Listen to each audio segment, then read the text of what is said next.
Hello students, how are you? I hope you all are fine. Today our topic is colligative properties. There are four types of colligative properties. Okay, firstly I am going to define you what is colligative properties. Colligative properties are the properties of the homogeneous solution which depends only upon the quantity of the solute, not the quality of the solute. Colligative property को ना quantity of solute से मतलब होता है, quality of solute से मतलब नहीं होता है. समझ गए? हाँ, यहाँ पे एक important very very important point करके लिख लीजिएगा, क्योंकि बुक में कहीं शायद लिखा हुआ नहीं, एनसीईआरटी बुक में तो नहीं लिखा हुआ है. समझ गए? Colligative property is quite affected by nature of solvent. समझ गए? कॉलिगेटिव प्रॉपर्टी को अफेक्ट नेचर ऑफ सॉल्वेंट करता है. नेचर ऑफ सॉल्यूट से कोई उसको लेना देना नहीं है, लेकिन nature of solvent colligative property को अफेक्ट करता है. ठीक है? तो there are four types of colligative property. ठीक है? Number one is relative lowering of vapour pressure. अब relative lowering of vapour pressure already हमने डिस्कस किया था ना, जब रॉल्स लॉ पढ़ा रहे थे for ideal solution. Relative lowering of, चलो कोई बात नहीं है, इस एक बार फिर से रिकॉल कर लेंगे. समझ गए? नंबर वन मतलब अभी हम लोग डिस्कस करें four types of colligative property. Number one is relative lowering of vapour pressure. Number two is elevation in boiling point. Number 3 is depression in freezing point and number 4 is osmotic pressure. ठीक है? अब चलो one by one discuss करते हैं. अब देखो ये जो फोर टाइप्स हमारा कॉलिगेटिव प्रॉपर्टी है ना, इसको पॉइंट वाइज और एक ग्राफ वाइज दोनों हमारा कॉन्सेप्ट क्लियर होना चाहिए, क्योंकि ये जो कॉलिगेटिव प्रॉपर्टी का चारों पॉइंट है ना, इस पे ऑब्जेक्टिव क्वेश्चन भी बहुत बनते हैं. इवन कि इस पे ऑब्जेक्टिव क्वेश्चन ही बनते हैं. मात्र एक ऑस्मेटिक प्रेशर पे न्यूमेरिकल बनता है जो इस बार पूछा था. समझ गए? ऑस्मेटिक प्रेशर पाई निकालने का फॉर्मूला पे इस बार मतलब 2020 में एक क्वेश्चन आया था 2 मार्क्स का. और मोस्टली हमने जो देखा है, अगर इस बार वो न्यूमेरिकल ऑस्मेटिक प्रेशर पर दे दिया है तो ऑस्मेटिक प्रेशर का न्यूमेरिकल तुम्हारा ऑलमोस्ट डिलीटेड ही मान के चलोगे. तो अब हमको जो भी प्रिपरेशन करना है वो किस चीज़ पे करना है? Theoretical objective. ओके, बाकी तो कोई पॉइंट ऐसा है नहीं न्यूमेरिकल का. चलो देखते हैं. Point one, RLVP relative lowering of vapour pressure क्या होता है, कैसे निकालते हैं इसको? एक बार से फिर से रिकॉल कर लेते हैं. Rawls law for ideal solution case 2. Case 2 में रॉल्स ने क्या लिया था? यहाँ पे सॉल्यूट का नेचर उन्होंने चेंज कर दिया था. यहाँ पे सॉल्यूट जो था वो क्या था? Non volatile. सॉल्वेंट क्या था? वोलेटाइल. अगर फॉर्मूला से इसको सिंपली प्रेजेंट करते हैं, relative lowering of vapour pressure को अगर फॉर्मूला से प्रेजेंट करते हैं तो क्या लिखते हैं? Delta P by P A naught. अब simply RLVP is equal to delta P by P A naught. तो डेल्टा पी क्या हुआ? Change in vapour pressure. अब डेल्टा पी को फिर से अगर आगे कंटिन्यू करेंगे, उसको प्रेजेंट करेंगे तो क्या बोलेंगे? P A not minus P A. Delta P बराबर क्या हुआ?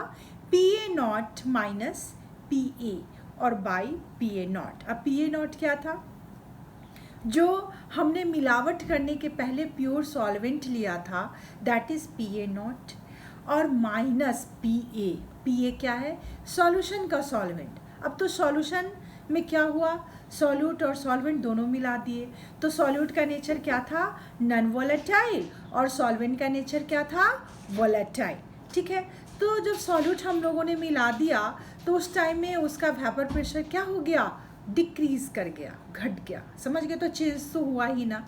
और बाय पी ए नॉट मतलब क्या हुआ? प्योर सॉल्वेंट का. ठीक है?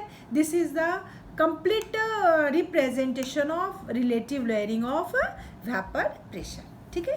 अब सिंपली इसी को अगर दूसरे वे से प्रेजेंट करते हैं तो क्या बोलते हैं? देखो इसमें विलेन का काम कौन किया था? वेपर प्रेशर को डिक्रीज कौन कर दिया था? समझ गए? सॉल्यूट. समझ गए ना? क्योंकि सॉल्यूट का ही नेचर क्या था? Non volatile. तो सिंपली क्या बोलते हैं? RLVP relative layering of vapor pressure equal to mole fraction of solute. ठीक है? This is complete definition, complete derivation of relative layering of vapor pressure. ये हमारा क्या था, कॉलिगेटिव प्रॉपर्टी पॉइंट 1। ठीक है, चलो point two is the elevation in boiling point. अब क्या होता है elevation in boiling point? Simply इसके समझने के लिए ना हम लोग को बॉइलिंग पॉइंट समझना होगा। What is boiling point? तो बॉइलिंग पॉइंट सबसे पहले इसके लिए क्लियर करेंगे कि व्हाट इज बॉइलिंग पॉइंट। तो बॉइलिंग पॉइंट क्या होता है? Simply boiling point for any liquid, समझ गए, where vapour pressure of liquid equal to atmospheric pressure. समझ गए, मतलब बॉइलिंग पॉइंट किसी भी लिक्विड का वो पॉइंट है, वो टेम्परेचर है जहाँ पे वेपर प्रेशर ऑफ लिक्विड का vapour pressure atmospheric vapour pressure के क्या हो जाता है, बराबर हो जाता है। उसके बाद ही कोई चीज़ क्या करेगा, अपने स्टेट को चेंज करेगा, इसीलिए उसको क्या कहते हैं, बॉइलिंग पॉइंट। अब चलो एलिवेशन इन बॉइलिंग पॉइंट क्या हुआ? एलिवेशन का मतलब समझ रहे हैं, मतलब हमारा ग्राफ जरूर क्या हुआ होगा, आगे की तरफ गया होगा। तो इसके लिए क्लियर करते हैं कि हमारा एलिवेशन इन बॉइलिंग पॉइंट होगा क्या। सबसे पहले उसके लिए क्या लिए हैं, I am quite disturb for that. अगर कैमरा को मैं अपोजिट कर देती हूँ तो तुम लोग को क्या दिखता नहीं दिखता मुझे ये पता नहीं चलता है, कोशिश तो कर रहे हैं, समझ गए।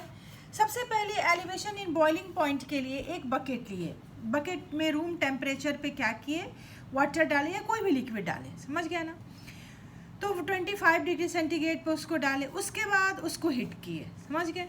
उसके बाद उसको सिंपली हीट किए, और उसमें हीट कब किए, जब उसमें ऐड क्या कर दिए, सॉल्यूट में क्या लिए, शुगर या यूरिया, समझ गए।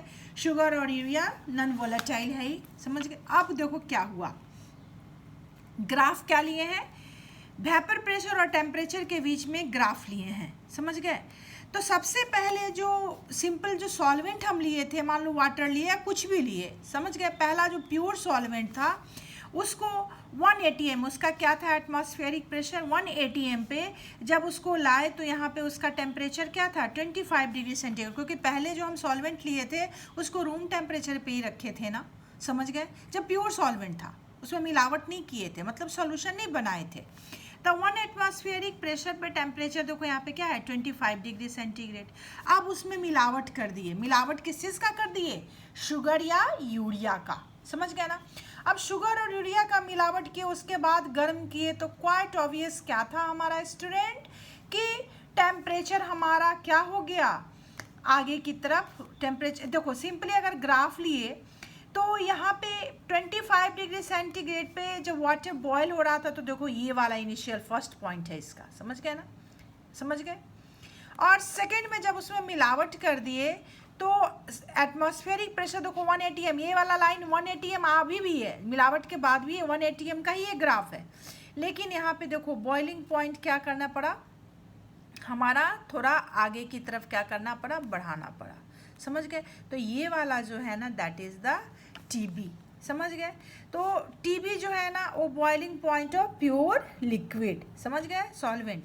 और बाद में जब हम लोग दोबारा जब उसको मिला के किए हैं, देखो TB नॉट, ये जो पहला वाला है ना पॉइंट जहाँ पे हम लोग क्रॉस कर रहे हैं, that is the TB not, boiling point of pure liquid. जब मिलावट कर दी है तो देखो थोड़ा सा आगे की तरफ गया ना हमारा, समझ गए, graph, this is the 2 point number 2। यहाँ पे 1 एटमॉस्फेरिक प्रेशर क्रॉस करने के टेम्परेचर हमको ज़्यादा देना पड़ा, और ये क्या है, TB मतलब क्या हुआ, सॉल्यूशन, मतलब बॉइलिंग पॉइंट ऑफ सॉल्यूशन। तो प्योर लिक्विड का वेपर प्रेशर क्या है, ये 1, देखो ये वाला, देखो ये है ना, यहाँ पे ये ऐसे क्रॉस किए हैं, और सॉल्यूट जब ऐड किए तो इसका क्या है, 2। और यही जो चेंज हुआ है ना, इसी को क्या कहते हैं, एलिवेशन इन बॉइलिंग पॉइंट, समझ गए। सिंपली इसको क्या कहते हैं, डेल्टा TB, सिंपली उसको क्या कहते हैं, डेल्टा TB, क्लियर है। तो एलिवेशन इन बॉइलिंग पॉइंट में सिंपली क्या बोल दिए, डेल्टा TB। डेल्टा TB को प्रेजेंट कैसे करते हैं, TB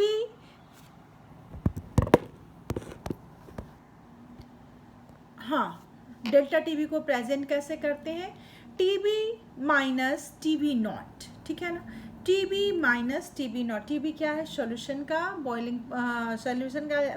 बॉइलिंग पॉइंट है, और TB नॉट क्या था, प्योर सॉल्वेंट का बॉइलिंग पॉइंट है, ठीक है ना। और उसी को सिंपली क्या कर देते हैं, MKB, समझ गए। एम यहाँ पे क्या है, मोलैलिटी, समझ गए, और के बी क्या है यहाँ पे, कांस्टेंट। क्लियर है, के बी को सिंपली क्या कह देते हैं, हमारा क्या है, constant. Clear, this is the elevation in boiling point. Thank you students.